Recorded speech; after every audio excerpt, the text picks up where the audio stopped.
Assalamualaikum warahmatullahi wabarakatuh. Saya Mutiara Azahni, NIM 20231066, Prodi Pendidikan IPA, Universitas Negeri Padang.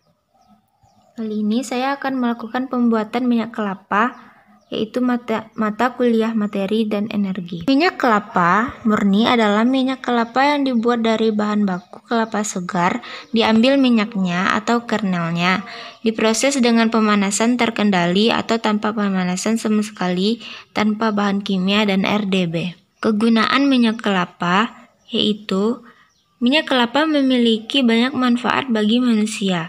Minyak kelapa bisa digunakan untuk berbagai bahan baku industri atau sebagai minyak goreng. Selain itu, minyak kelapa dapat dipakai untuk menjaga kesehatan dan menyembuhkan berbagai penyakit seperti diabetes, jantung, kolesterol, kanker, dan lain-lain. Hal ini salah satunya dikarenakan minyak kelapa memiliki kandungan asam laurat yang tinggi.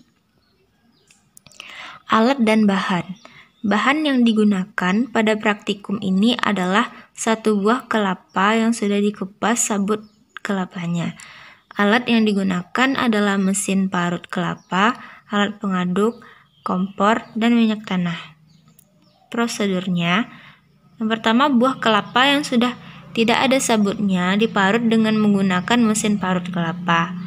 Parutan kelapa kemudian ditambahkan air untuk diambil air santannya.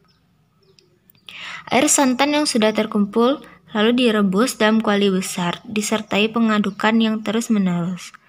Setelah kurang lebih 1 jam, perebusan minyak kelapa akan terpisah dan terlihat bening di atas. Dan akhirnya minyak kelapa dapat dipisahkan. Hasil.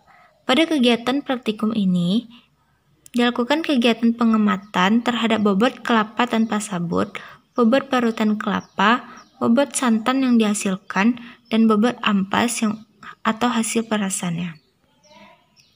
Hasil pengamatan menunjukkan bahwa jumlah air santan yang dihasilkan berbanding lurus dengan bobot kelapa dan bobot hasil parutan. Hal ini dikarenakan sebagian besar bobot kelapa dan bobot parutan berpotensi untuk dijadikan air santan.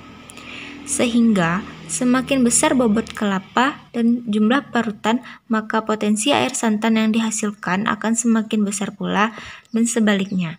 Namun, jumlah air santan yang dihasilkan berbanding terbalik dengan jumlah ampas yang dikeluarkan. Hal ini karena ampas dan santan adalah komponen kelapa. Sehingga semakin kecil ampas yang ada, maka santan yang dihasilkan semakin banyak. Kesimpulan. Jadi, kesimpulan pada pembuatan minyak kelapa kali ini yaitu pembuatan minyak kelapa telah dilakukan masih tergolong sangat sederhana dan kurang efisien, sehingga hasil minyak kelapa yang diperoleh menjadi tidak maksimal. Kondisi buah kelapa yang digunakan dan teknik pembuatan minyak kelapa yang dipakai sangat menentukan rendemen minyak kelapa yang dihasilkan. Teknik pembuatan minyak kelapa yang lain seperti cara basah fermentasi, cara basah lava proses, dan cara lainnya dapat dipraktikumkan sehingga dapat dibandingkan hasilnya dengan teknik basah sederhana.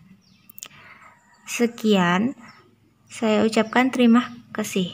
Assalamualaikum warahmatullahi wabarakatuh.